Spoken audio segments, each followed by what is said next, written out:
evolution selects based on what enables you to live longer and reproduce more, and avoiding bad things is more important than finding the good things. I mean, let's consider some food that might be good or might poison you.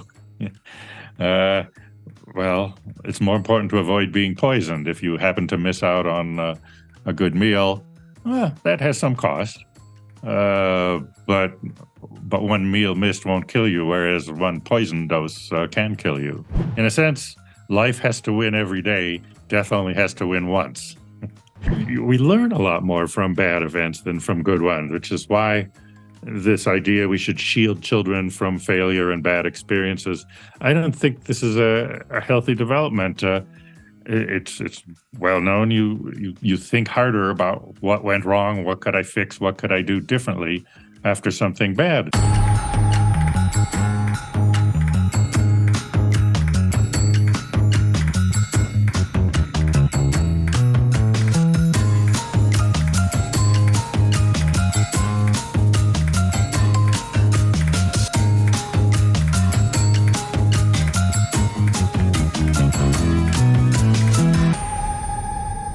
Hello, everybody, and welcome back to Chasing Consciousness. So today we've got the important topic of the inherent negativity bias in human psychology to look at. Now, this is the tendency for bad events, experiences, and emotions to have more impact on us than good ones. Now, we see this in all kinds of places, in relationships, social patterns, traumatic events, the media, even in our learning processes. Now, the psychology research shows that bad impressions and stereotypes form quicker than good ones, that the self is more motivated to avoid bad self-definitions than to pursue good ones, and even that the bad impressions are more thoroughly processed than the good ones. Now, this all plays out in the media, in the consumer markets, and in politics, and thus defines our culture going forward. So my big question here is this natural? Is there anything we can do to mitigate it? And do we even want to? Fortunately, our guest today is a specialist in these matters, one of the most prolific and cited psychologists in the world with over 650 publications. He is Professor Roy Baumeister. His 40 books include the New York Times bestseller Willpower. His research covers so many things, but I must list them because they're important. Self and identity, self-regulation, interpersonal rejection, the need to belong, sexuality and gender, aggression, self-esteem, meaning, consciousness, and free will, some of which we're going to be talking about in connection with negativity bias today. In 2013, he received the William James Award for Lifetime Achievement in Psychological Science, extremely well-deserved. Now, importantly, he co-wrote a seminal paper on the very topic of today's episode in 2001 called Bad is Stronger Than Good. And one of his latest books, co-authored with John Tierney, is called The Power of Bad, How the Negativity Effect Rules Us and How We Can Rule It. Now, a quick note, listeners, all of the books, the quotes, the papers, the concepts, and the conversation points are exhaustively listed in the show notes. Should anyone want to go back and check the authority of the things that we're citing here on the show, they're all on the website. If I can't fit them in on some of the platforms, please use them. I think it's so important to have really precise references on a science show. I really do my best with that. A massive thank you to all of you for your support on this third series so far. It's great to see it growing so fast. Keep spreading the word with your friends. By sharing. If you can give us a 5-star rating on iTunes or subscribe to the bell if you're listening on YouTube, it really helps the algorithms get it in front of like-minded people like yourselves. Also, please hit me up on Instagram and Facebook so I can keep you informed when the new shows come out, and so you can join in the fascinating conversation we've got going around the topics that we're discussing here on the show. And keep sending me your guest suggestions. You've been doing a great job on that so far. Several people I hadn't heard of who I've managed to get on the show thanks to your suggestions. Please keep doing that. Thank you so much. Now, I have been fascinated by this standout feature of negativity bias in human nature. Well, actually, ever since I noticed it as a kid.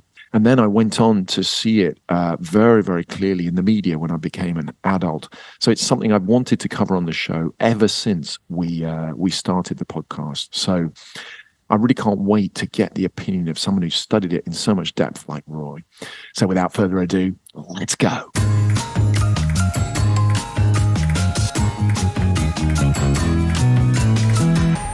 Professor Roy Baumeister, welcome to Chasing Consciousness. Thanks for coming on the show. How are you today? Okay, Freddie, thanks for having me. I'm fine today. Great.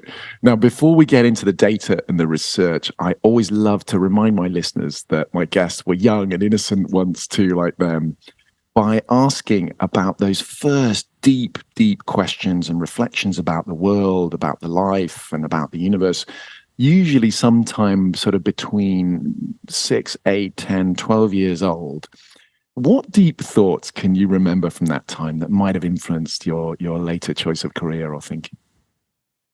I guess the first deep issue I confronted was religion. I was raised as a Presbyterian and sent to Sunday school, and I found the teachers not particularly inspiring, and began to ask questions about it. And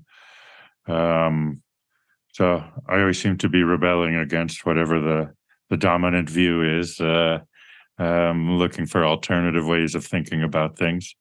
So I remember wondering at one point, maybe I could study some kind of research study on religion and psychology, and see if there's enough reason to think that the human mind could have invented the whole God business.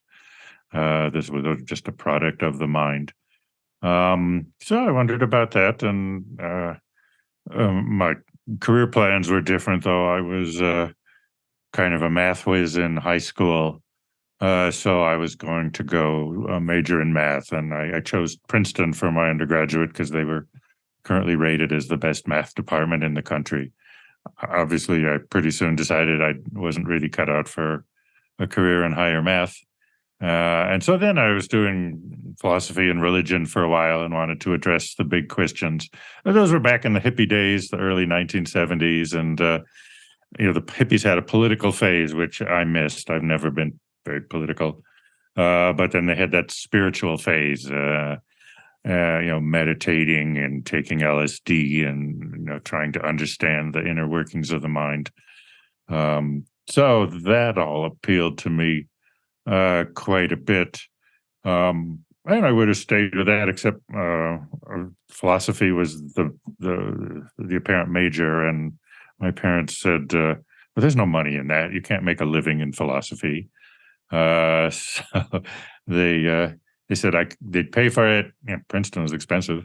If I had a better career plan, like I could major in philosophy and go to law school. And I remember talking to some lawyers to try to find out what it's like, and they liked their jobs, but I thought, no, I remember thinking that was bad karma to be a lawyer. And so I declined that, and I kind of stumbled on psychology as a compromise. When I was reading about philosophy, I happened to read one of Freud's books, who addressed the question of where do morals come from, but not as a philosopher would, by thinking really carefully and rigorously about the concepts. Instead, he looked for evidence. He said, well, how do children actually learn what's right and wrong, and what are the first steps? And he looked at anthropology. I mean, this was back in 1912 or whatever. Anthropology's come a long way since then, but based on the evidence they had then, what were the earliest moral values in societies? And I thought, wow, that could work. You could take the sort of scientific method and address these big philosophical questions. My parents weren't too happy about psychology either, but my father did some research, and it turned out the company he worked for had some industrial psychologists who had a higher salary than he did. So he said, well, I guess you can make money at it. So, okay. And that was it. Obviously, it's a total coincidence. I mean, the salaries of industrial psychologists in Cleveland in the 1970s had no relation to my career at all. But that was a deciding factor in getting my father to say, all right, I'll write the checks for your college. Absolutely. And it's certainly the science, the psychology of belief and the psychology of belonging, which we're going to get into today, is definitely related to these religious questions, these deeper questions, isn't it? Now, Yes, Roy, yes. I live surrounded by religious people here. I'm not religious at all, but I respect what religion has done, and the people are very nice and so on. And so, my take is, even if there is a God and it's true, religion as it is practiced is a product of the human mind and human culture. And so, it clearly changes and evolves over time and adapts to circumstances. And it's something that people came up with in the first place. So you can believe it or not, but still respect the psychological work that went into shaping it the way it is. And of course, there are a lot of even deeply religious people are very skeptical of particular religious institutions, whether it's the popes and the Catholic machinery or any of the others. Mm. Now, Roy, let's get straight into the main topic of today's show, human nature's innate negativity bias. Now, more than 20 years ago, you and a whole bunch of colleagues wrote an important paper called Bad is Stronger Than Good, where you tried to find exceptions to this clear tendency to focus on the bad over the good, and more or less you couldn't find any exceptions. And then more recently, in 2021, you wrote a book about this phenomenon with John Tierney, The Power of Bad, how the negativity effect rules us and how we can rule it. So let's start to describe this important feature for us all to bear in mind, to understand this important part of human nature. Let's start with evolution. Now, in our primordial past, there was a really pretty good reason why our ancestors were wired to focus on the bad, right? Yes, evolution selects based on what enables you to live longer and reproduce more, and avoiding bad things is more important than finding the good things. I mean, let's consider some food that might be good or might poison you. Well, it's more important to avoid being poisoned. If you happen to miss out on a good meal, that has some cost. But one meal missed won't kill you, whereas one poison dose can kill you. We didn't start with evolution. I mean, it started just noticing patterns here and there that bad things seem to have strong effects. And so I rounded up a couple of my colleagues and students and said, well, let's look for this in the literature, and let's find the exceptions, because that'll make it a more interesting theory. We'll see where bad is stronger than good and where it is not. And so we had a whole bunch of pet theories, like maybe the past would emphasize bad, but the future would emphasize good.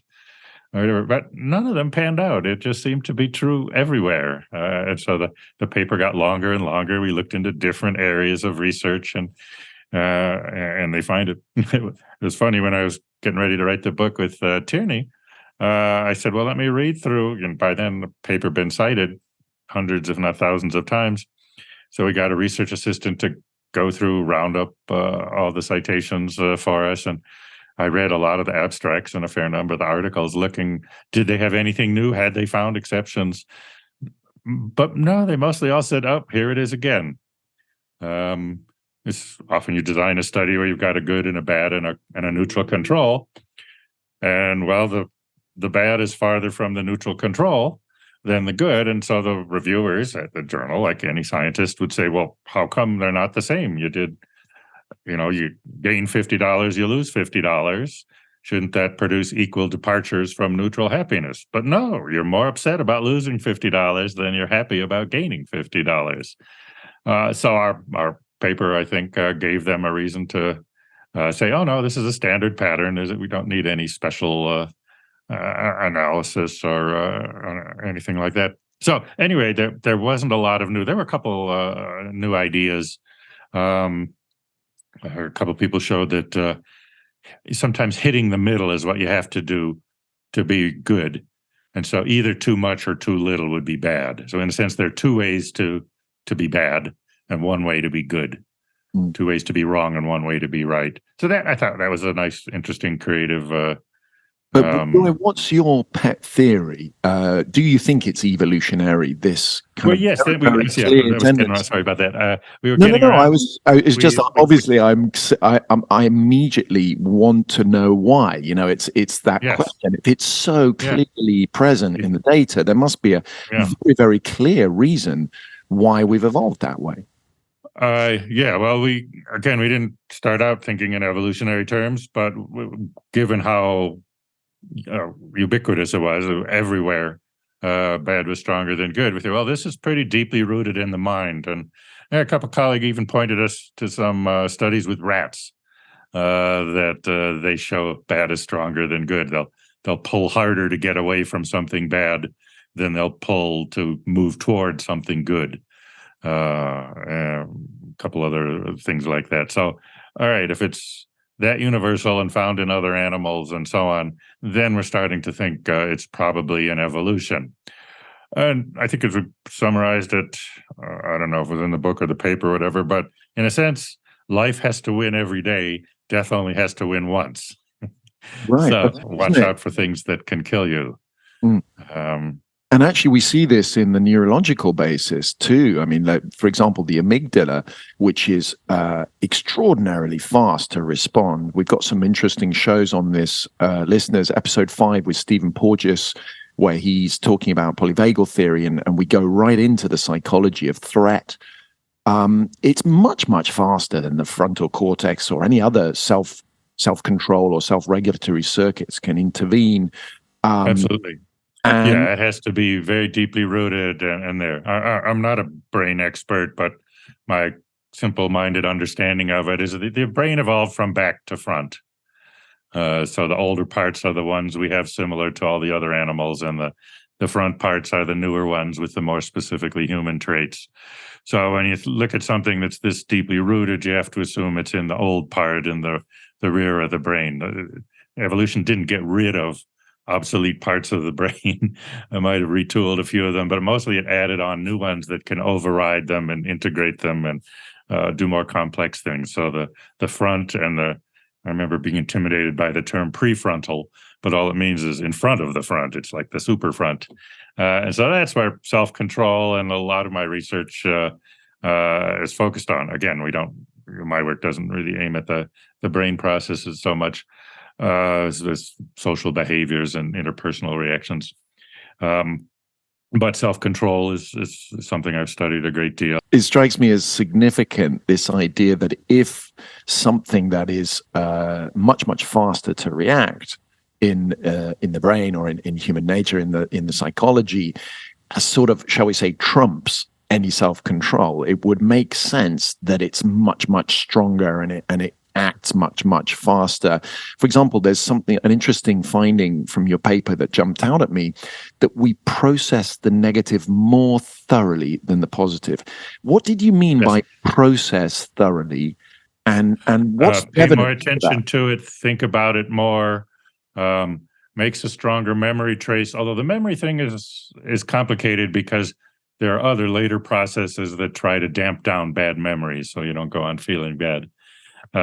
But in terms of people measure the amount of time you look at a stimulus, even on a computer screen, they have cameras you can put in the screen and see where people are looking, and you give them a bunch of faces. Well, if one of them has an angry scowl, the gaze kind of goes to that one over the others and looks and it spends more time looking at that than, say, a smiling or happy face. When we learn a lot more from bad events than from good ones, which is why this idea we should shield children from failure and bad experiences, I don't think this is a healthy development. It's well known. You think harder about what went wrong, what could I fix, what could I do differently after something bad. A success kind of tells you, well, you did everything fine. No need to think any more about it. No need to analyze or pick things apart. So that's the sense in which we process information more thoroughly. I was going to say too, with the brain stuff, I think some of it we covered in the original article. The late great John Cacioppo was studying this, and he had several papers showing that almost as soon as as you see something, you know whether it's so. As soon as the brain knows what something is, very soon after it sees it, hundredths of a second, it knows also then whether it's good or bad. And if it's bad, there's more activation, there's more processing. Pay attention to that, figure that out.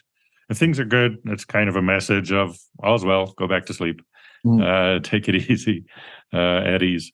You mentioned the negative memories there, which is an interesting one because it's really in stark contrast your findings to the Pollyanna principle that states that we seem to remember far more vividly the good things over the bad, which we tend to sort of blank out and slowly forget. And that seems really contradictory to this bias towards being much more prone and much more educated by our negative experiences. What's going on there? It seems like a contradiction.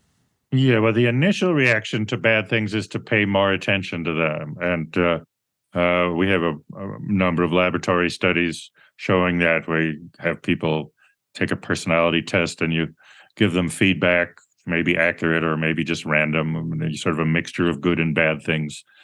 And the bad things capture the attention more and are remembered more in the immediate aftermath.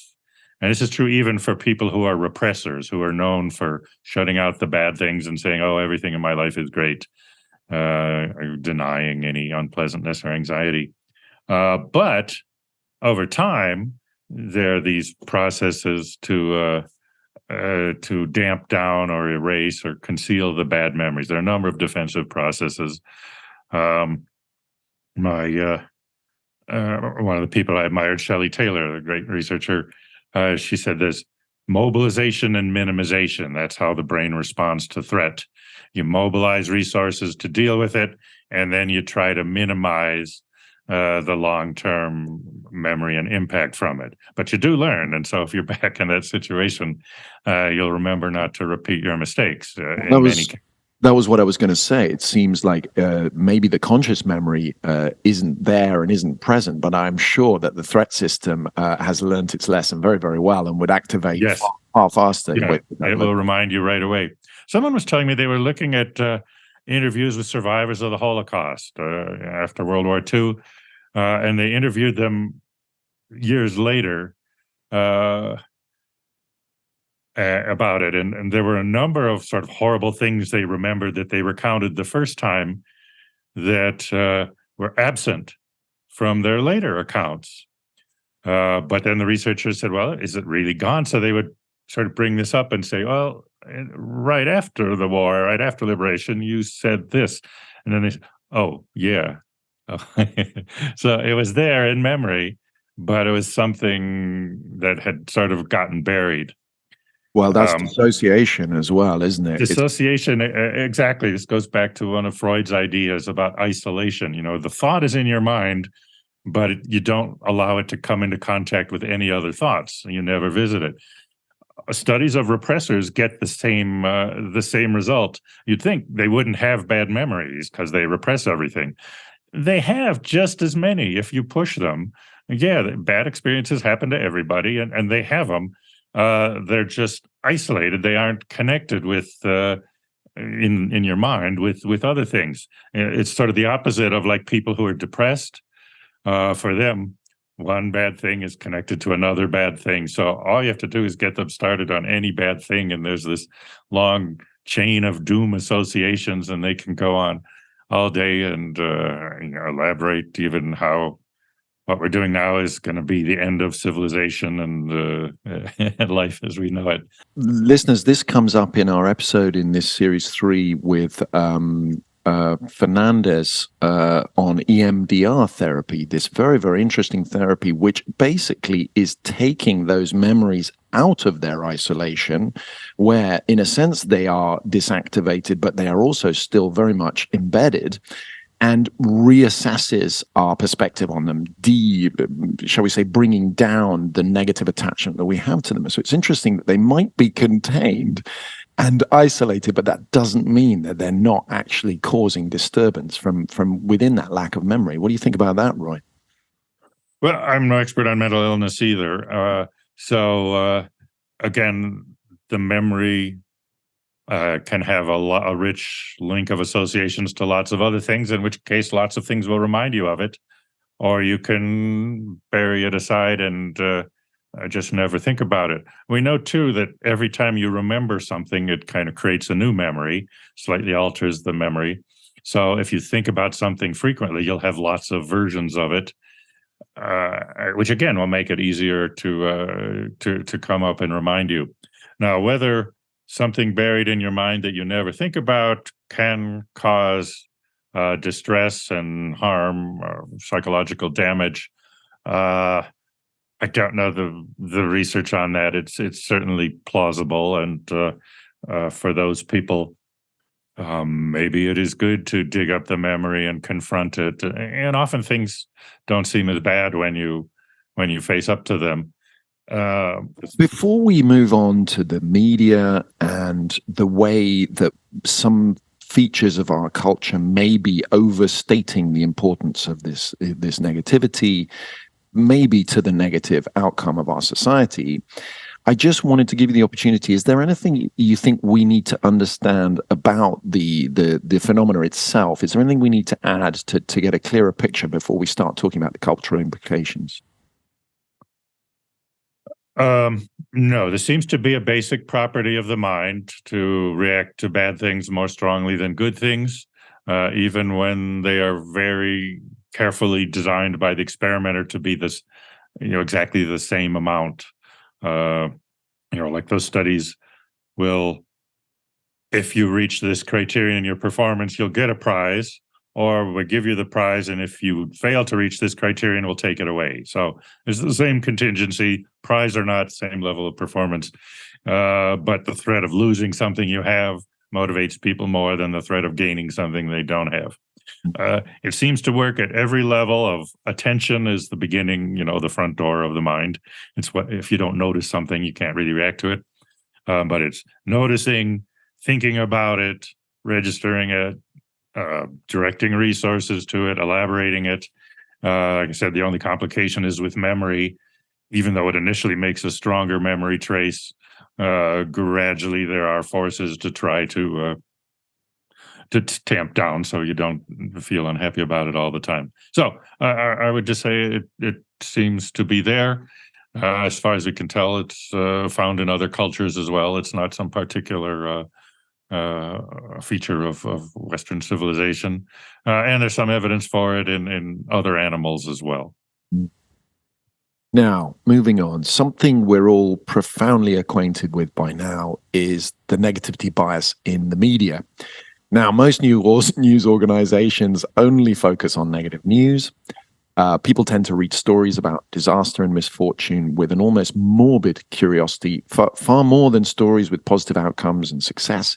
I mean, even TV soap operas and movies about day-to-day life need to be filled with disaster and downfall to get any ratings.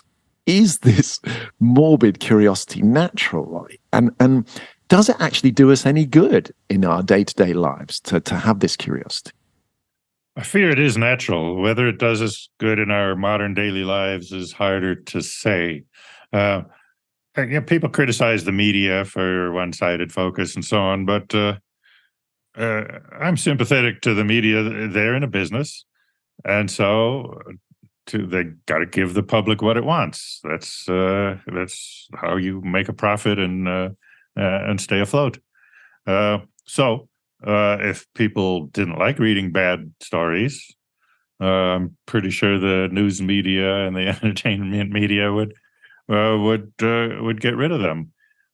It is more difficult. I remember a history of the novel that I read that said, well, nobody's ever been able to make a good novel about a happy marriage.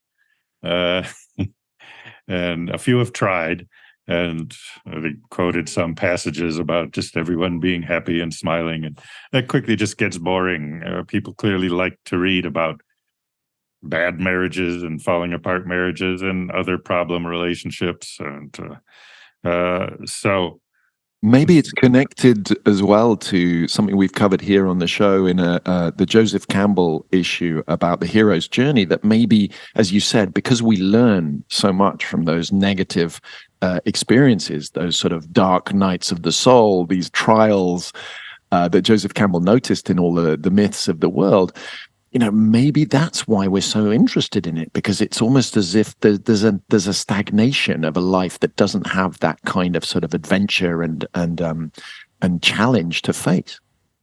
That could be.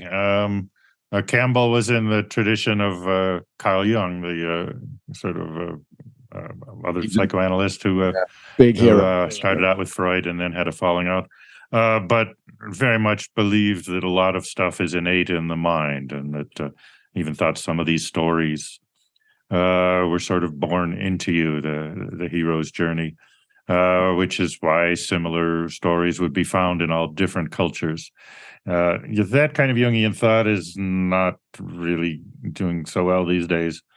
It's certainly not that influential in the research community. So they'd look for other explanations, like the commonality of human experience, more along the lines of what you just said, and that a life without adventure is rather dull and boring. And if everything goes smoothly for you, well, then you don't feel challenged, and so you get more interested in. It could be as well just the sort of monotony of our working lives and sort of capitalist reality of sort of going to the supermarket, coming back from work, watching the TV and going back to work again. We need something to sort of distract us a little bit from that. Yes, that monotony. My parents' generation had been through World War II, and a lot of the guys had seen brutal combat and so on, and they didn't seem to be so eager to see destructive movies. If you've lived it in your own life, it's not so entertaining. Another problem we're facing in the post-internet world, Roy, is that non-human algorithms that have been designed to track exactly what we spend more time engaging with amplify this tendency to focus on negative stories by feeding us more of those negative stories, artificially encouraging us to believe that the world is actually worse than we think. Now, it's like Naomi Klein's disaster capitalism combined with a sort of supercharged algorithmic surveillance capitalism.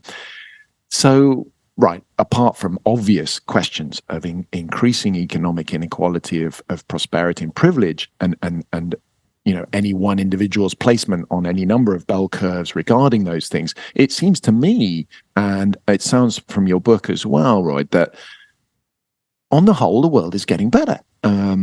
Access to clean, clean water, access to food, education, healthcare is on the whole rising across the world. As I said, not uniformly. Now, do you think, Roy, that these algorithmically led negativity echo chambers are giving us a skewed view of the world as it actually is? Sort of promoting political, sociological unrest and making this negativity bias problem really problematic for our culture ongoing. Well, I don't know as much about the algorithms and how widely they're being used right now and so on, but the preference for bad news goes back farther than those do. So they may cater to it, they may intensify it, but they aren't the main thing responsible for it. You mentioned my co-author Tierney. I think it was one of his lines that the world is getting better, but on almost every index you can measure except hope. People think it's getting worse, when in fact, and politically, people want to make the case for change, and probably, I don't like to take sides politically, but probably more on the left, since it's more oriented toward producing change. There has to be more of an alarmist. There's something in the conservative about, well, things are pretty good, let's not mess it up. So there's less of a need to exaggerate it. What they want to exaggerate is the danger of change. But both sides, one of my liberal friends was saying, oh, yeah, the whole economic boom of the late 20th century, it only benefited the rich, and the average person was the same. And he we've just been corresponding about how child poverty in the United States had dropped by 3/4 or something, that far fewer. So I said, well, how can the child poverty thing be going down? Is it all the rich people are adopting all the poor children or something? And he said, oh yeah, that doesn't really add up. I haven't made sense of it, but I was staying with the standard line that these policies are only benefiting the rich. But the child poverty thing is going down. Quality of life is improving in lots of ways. People are living longer, have more money. Yes, overall, I mean, there are things that are getting worse too. I remember I struggled for a long time is the world getting better or worse, especially like when I was in high school in the late 60s and you have that anxiety things, and there was a lot of doom and gloom discussion then in the late 60s. When they said, how are you? You didn't say, I'm fine or I'm great the way you say now. You say, well, I'm hanging in there, I'm surviving. That was the norm, I noticed. Maybe that's a generational thing as well. As we get older, we tend to sort of be better off in that sense and be more satisfied. Yes, older people are happier than younger people. There's some elaborate theories about why that is. Laura Carstensen, which goes back to one of the things we said earlier, is that bad stuff helps you learn. So when you're in your 20s, you got to learn. You got to figure out the world. You're embarking on your career. You're going to get a family together. You got to learn things. So you got to pay a lot of attention to bad things. And you get into your 50s or 60s, and all that's pretty much behind you. So learning is not so valuable, and you want to enjoy life. And so old people just focus more on the positive things and pay less attention to the negative things. There's even brain research showing that this overreaction of the brain to negative stimuli, that's much weaker in old folks than in young folks. I remember hearing Carstensen talk about it, and she said, when she started getting these findings, she asked the old people, how come these bad things don't bother you? And they said, I just don't think about them. And she thought that was some kind of stupid, lame explanation, but finally she saw the brain data and said, oh, yeah, they don't think about it. You give them something bad, they don't focus on it. But again, her view is it's less part of your stage of life and your life challenge. When you're old, you want to enjoy the time that's left and be a good influence on your children and grandchildren. You don't have to really focus on misfortunes and disasters to try to learn to build for a different future, because your future is not going to be much different than what you have, and there isn't that much of it. But Roy, just to come back for a moment to this idea of this sort of technological change in the way we deal with news and the way that that clear tendency to go for negative stories over positive stories is being, shall we say, amplified by a sort of exponential amplification, because it focuses on what we want and it gives us more of that. We both agree that on the whole, life is getting better on the whole, and yet maybe this amplification of our negative view of the world is really just. Do you? I mean, particularly as you've been around a bit longer than me, you might see a change with that post-internet world. Do you see any sort of change in the curve, as it were?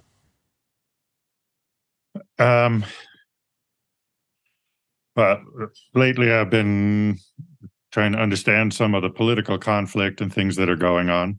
One of the big changes in the internet, which has largely replaced the local newspaper, is that there are lots of sources competing for attention. And so they get more extreme. The local newspaper had to appeal to both sides, because so they had to have liberal and conservative editorials and opinion columns and so on. And when I used to read newspaper, I would read them both and think about them. I used to read Newsweek. It was a fine magazine, and the last page was a political editorial, and they alternated weeks between a liberal and a conservative, and I would always read whichever one, because they have readers across the spectrum, and they're trying to sell to everybody, so they can't be one-sided. That is gone with the online news sources. There's even arguments that some institutions have just decided to trade in on their reputation for being objective and fair-minded, just to appeal to one side of the political spectrum. And so they demonize the other side without anybody saying, calling that this is too extreme, or that you're going too far, or there's another way to look at it. There's a real disconnect there between reality as it improves and this kind of sort of extreme polarization, isn't there? Yes, and it's there. What a number of the political science papers I read say, the public, these are mostly done in research in America, but I would imagine it's the same in Europe. The public is not really changing to be more extreme, but the politicians are. And so their attitudes are not more extreme, but they identify with their side, and it's more of a tribal thing, and demonize the other side. Was a survey by the Pew Foundation a couple of years ago. They not only asked people across the political spectrum their views on attitudes, but they asked to predict what would the average conservative, the average liberal, here's Democrat and Republican, think. And they way overestimated the extremity of the other side. Everybody did this. It was both Republicans and Democrats.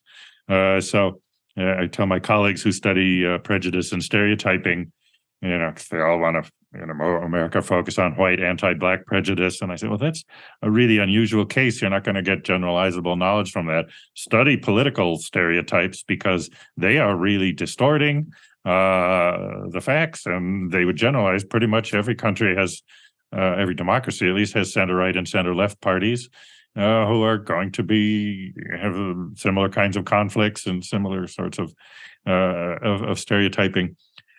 So as the media, I think there's an unfortunate trend to line up to advocate one side or another, but that's how they keep their clientele, and that's their business model. And this brings us to a deeper question about this connection between fear, obviously connecting here to our negativity bias, and control. If we look back into history, we've seen many political regimes and religions use this sort of negative propaganda, this fear of other, to keep people on side, to keep them under control, to make them unite under a common identity and support their leaders in the pushback against sometimes illusory and exaggerated nemesis. Now, in your opinion, Roy, how much of the negativity bias we see in the media is just led by the market responding to our evolutionary psychology, and how much of it is actually planned, you think, to promote control and conformity with authority? I don't know. There's certainly plenty of the former, that our nature goes along with it. And I don't know that the media executives think that, well, let's manipulate people to gain control over them. But they will see that, more of our readers like this story than that story. Let's do more of this kind of story. And so that can fuel it without a, exploitative plan. And there is a tendency to see the outsiders as threats. I go back to, say, state religions, where if you deviated from it, in many cases, you could be tortured to death, burned at the stake, certainly deprived of rights and liberties and so on. But they did really see those people as a danger to them. I mean, for me, being not religious, that some Christians would put other Christians to death because they gave the wrong answer about the virgin birth or the Trinity sounds peculiar to me. But the government often is associated with the religion. That's why it's a state religion, and they support each other. The government wants the people to think, well, you should obey the government because God says so. And the religion does much better in terms of funding and nice life and so on if it has government support. So yeah, it's very rough to deal with opposing views.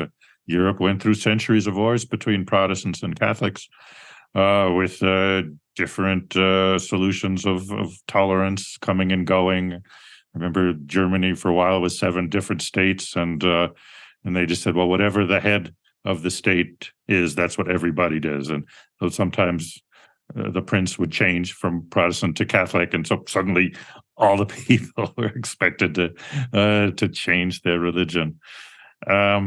Well, in UK, it went back and forth quite a lot. So you didn't. Yes, you had to change several times to stay alive.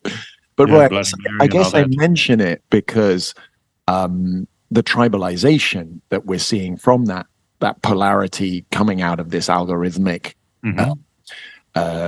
amplification, that polarization, the tribalization that's happening, sort of is very, very. It reminds me a lot of those old religious, the sort of you're with us or against us, it's us or them kind of times. And I kind of and feel, in hunter-gatherers, it really was. You had competing groups, wanting the same land, the same territory, and it often came to blows or spears. So others really were a threat. The end of the Cold War sort of removed the external threat. I noticed in the 90s, America's internal divisions started getting more hostile, race and class and things like that. Whereas before, the first 30, 40 years of my life, the Soviet Union was the permanent enemy. And that, if we're not careful, there's going to be a nuclear war that's going to destroy both sides. And so at least we Americans had to pull together against the Soviets. And then when that ended, the internal division split. A recent book by my friend Mark Moffett, looking at societies in all species, from ants to humans. Ants and humans actually are somewhat similar compared to lots of others. And he said there's never one society. The society is based on a boundary, a pretty strict boundary about whether you're in or out. Even in cases where, like, a ship wandered away and crashed, and so all the survivors were alone in the world on some island, pretty soon they split into 2 opposing camps. Initially they were all in it together, but you don't have a society without an out group, and that seems to appeal to something in the human mind. Brings us beautifully onto your work on belonging, Roy, which connects with this sort of herd mentality or group think that we were just discussing. I mean, as mammals, we feel safety in numbers. We feel safety in socially connected groups. Your other most cited paper speaks of how we're keener to avoid being thought of negatively, and in that sense to be more of a threat to the group, than we are to be seen by the group as a positive asset, which is interesting. Almost as so we're afraid to be thrown out and therefore to be left vulnerable. Tell us about how this finding about being keen to avoid being thought of negatively or thinking of ourselves negatively connects with this other most highly cited paper on our motivation for interpersonal connection and belonging. We clearly evolved to work together. Again, all species have to solve the problems of how to survive and reproduce, and we do it by culture, by forming groups that share information and cooperate and work together. Yes, lots of animals are safer in groups, but the benefit of being in a group is much more central to the human approach than, say, even to the other great apes. If I had to get my own food from nature, I wouldn't know where to begin. I get my food from the supermarket or from the restaurant. None of the other animals have anything like supermarkets or restaurants or room service or anything like that. But it works together. Culture is a giant system of communication and cooperation. So we need to be accepted into a group. You want to also rise through the status.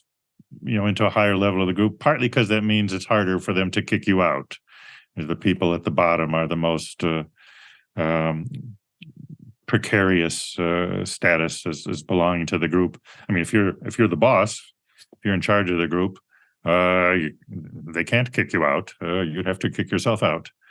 Until someone challenges. Yeah, well, challenges happen and the people drop. But it's not usual for the defeated boss to be kicked out. After you lose the election for president, you don't have to leave the country. So we also have more what's called theory of mind, and that we understand how other people think of us.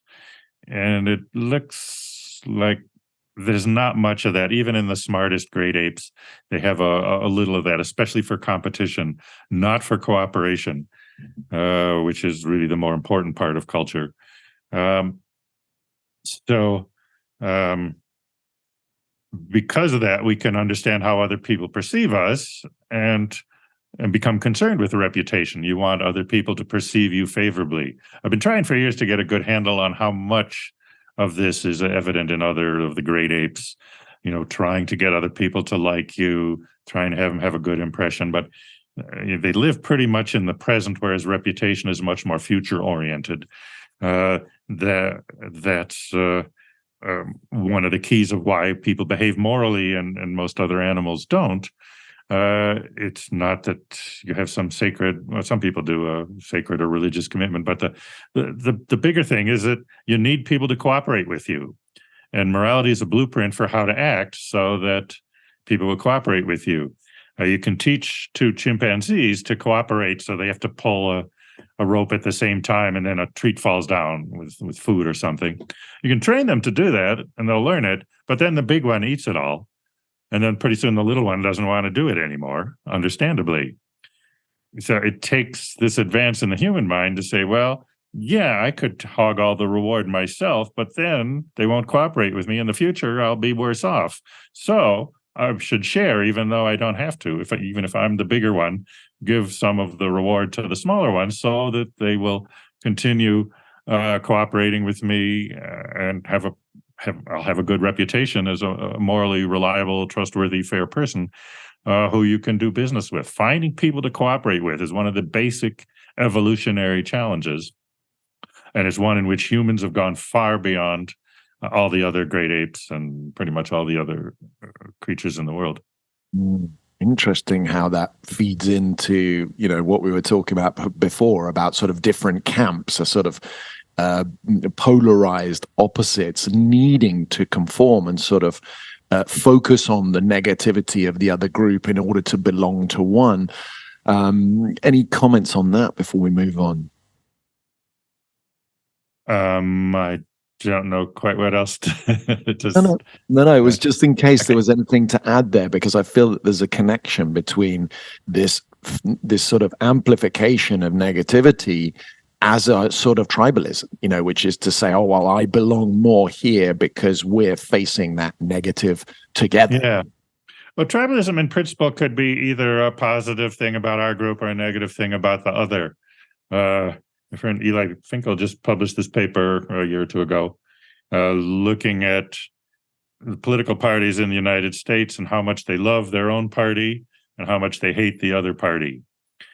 And their love for their own party used to be the main thing.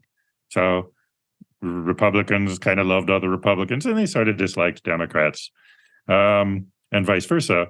And that's remained, the in-party love has remained the same over decades, whereas the out-party hate has gone way up. So it's now the bigger force. So Republicans are more united in their hatred of Democrats than in their love for each other. And again, the same Democrats are more united in their hate for Republicans than in their love for other Democrats. And that tendency seems to follow what we've been talking about. No, that actually we are using our innate negative bias to get a sense of belonging. I find that absolutely fascinating.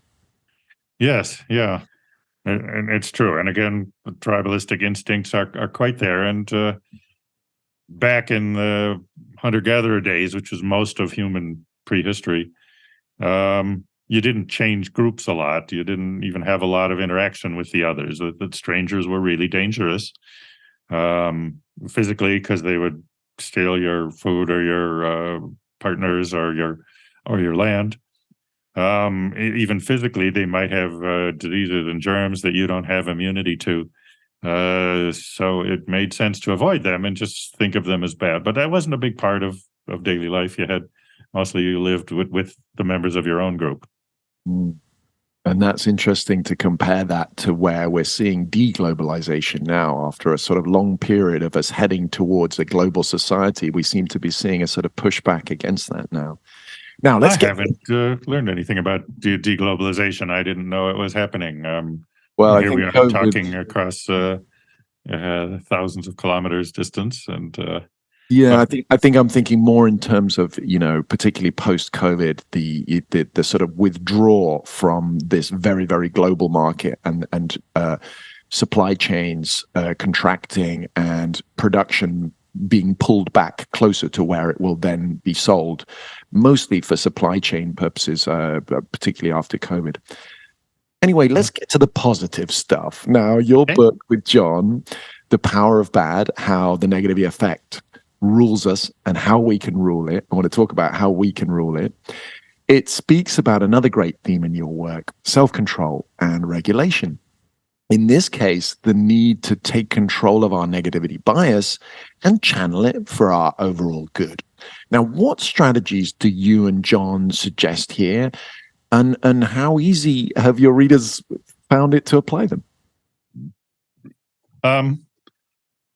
Well, some of the strategies, remember that you learn more from bad things than good things. So, and in our book, although it's this negativity bias, we both think of it as basically a positive book. That, I mean, again, the one basic message is the world is good and getting better. Despite all the doomsaying, it's just hard to get a bestseller or a front page newspaper article about how great things are. So there's this focus on the bad, but the reality is life is getting better. Yes, bad things happen to all of us, but that's part of the human experience. You can learn from them. So pay attention, learn your lesson. In terms of building good relationships, whether it's in business or romance or wherever, you want to be mindful of the greater power of negative things. I used to ask my students, why should someone marry you? Why would you be a good romantic partner? And they would come up with positive things they do. I'm a good listener, or I'm going to make a lot of money, or I'm good in bed, or whatever. Well, really, what the research shows, you want to have a good relationship, is you should be not doing the bad things. You should be able to hold your tongue even when you're angry and not say something you'll regret or damage the relationship, or you'll not waste the family's money on some kind of stupid venture. Or I think it's not doing the bad things has several times the impact on the relationship as the good thing. So understanding the power of bad, you want to first avoid doing those things. And in business, it's worth the extra mile to avoid having the negative customer who's going to write a bad online review. Cultivating the good ones, well, that's nice. But it's more important to avoid the bad experiences. Businesses have various terms for this, like the terrorist consumer or whatever, who demands all sorts of refunds and extra things and then writes a bad review anyway. So even in a romantic relationship with your partner, whatever, you say, oh, I did something to annoy her yesterday, so I got to do something nice for her tomorrow. Well, no, you should think I got to do 4 nice things based on the roughly 4-to-1 ratio, which is heuristic. It's not a law of nature, but that roughly captures it. And if you have in your mind, oh, I did something bad to him or her, so I should do 4 or 5 good things to make up for it. Well, that will strengthen the relationship. But you might be satisfied that you did something bad, then you did something good, so your conscience is clear. but it's not enough to overcome the psychological impact of the bad things. Tell us more about that rule of 4. That's interesting. Yes, well, we wanted to ascertain, what is how much stronger is bad than good, and it varies across different domains. So how upset you are, as I said, about losing $100 versus gaining $100, or how happy you are about gaining it. The initial idea of a ratio came from studies of relationships. There was I guess there was a dinner where a bunch of relationships researchers were getting together at a conference, and somebody said, I have all these giant data about what makes a relationship last a long time or not. What would you predict? And so they all had their, we got to have the same religion or the same political views or whatever. And the one that worked best, though, was the ratio of how often they fought to how often they had sex. And so John Gottman, who was a pioneer of studies of marriage, he tried to quantify this, and he looked at couples and tracked them over time. And he what came to be known as the Gottman ratio, which was 5 to 1. So it'll be a long, happy marriage if you have sex 5 times as often as you fight. And it didn't matter the exact amounts. It's, couples who basically never fight and only have sex, 5 times a year, one fight. It works for them. It works for couples who have a fight every week but have sex every night. As long as it's 5 or more, the relationship succeeds. It's not the total number of fights or whatever. And when I bring this up, I always say that doesn't mean there's something magical about sex, although I suppose in another context there could be. But that's easy to measure. And Gottman was thinking more in terms of positive interactions, negative interactions. But if you ask a married couple, okay, how many positive interactions did you have last week? They don't know what to say. If he says pass the salt and I give him the salt, is that a positive interaction? So it's hard to say that, but they know how often they had an argument and they know how often they had sex. So those are easy to measure. So use those as proxies for sort of global good and bad interactions. But the conclusion, which is held up over time, is that about 4 to 1 is the break-even point. There was my friend Barb Fredrickson had a book for a while saying that there was a mathematical basis for saying it was 3 to 1, but she relied on a mathematician who turned out not to be. Other mathematicians really questioned his work and said this is not a suitable application to psychology. So, but your basic idea here of us being able to reason our way into managing this negativity bias relies on our self-control and our self-regulation in that sense, right. Our ability to control our thoughts. And this has been a big part of your research as well. How good are we at self-control and self-regulation? Well, this is something people say they're terrible at. The positive psychology group developed a list of 24 character strengths, and self-control is one of them. And they've surveyed tens of thousands, possibly millions of people, which are your 5 best strengths and your 5 weakest weaknesses. Self-control routinely is one of the biggest weaknesses people claim and least likely to show up in among their strengths. So there seems to be a widespread consensus in our society that we're bad at it. But compared to other animals, we're very good. I'd say the glass is as much half full as it is half empty in terms of self-control. We have a lot more capability for self-control than even our smartest animal relatives. And so, yes, it is fair to think that if we had better self-control, we would be doing even better in life. But we do pretty well. Something interesting in your work is this idea of a potential cost of this effort and fatigue of self-control. And it's relevant to one of the theories you explore. I think it's called ego depletion. Is that right? Mm-hmm. Can you explain what you mean by ego depletion and whether your studies have confirmed if it is actually a real phenomenon?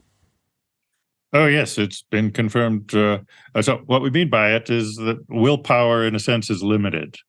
So I first noticed this when I was reading the research literature on self-control, trying to get a handle on it, because I wanted to understand the self. And several smart people were saying this is one of the keys to understanding the human self and identity. So it seems when there are multiple demands on your self-control, you sort of run out of juice. You don't do as well at them. There's a recent study showing that people who are dieting to lose weight and trying to quit smoking at the same time, they do a bad job of both. And they're also really unpleasant to live with, which they don't control their emotions very well. So you have a limited capacity for self-control. So I pulled together the research, wrote a review of the literature on it, and one of my PhD students, Mark Maraven, said, well, we could try that in the laboratory. Let's give them a test for self-control, or something to use up some of their willpower, and then give them a different test of self-control, and they'll do worse on the second for having done the first. The people who skip the first one should do better on the second task. And this was the opposite of what the reigning theories were predicting at the time, because it was all the brain is a computer, and so if the self-control module program is already loaded in the computer, it's going to do better at another self-control task because you're already in the self-control mode. But no, we very consistently found the opposite, that people would do worse on the second task. So looking for a title for it, we used the term ego depletion. It seemed like some kind of willpower was getting used up. We looked for somebody, a thinker, who had talked about the self as having energy.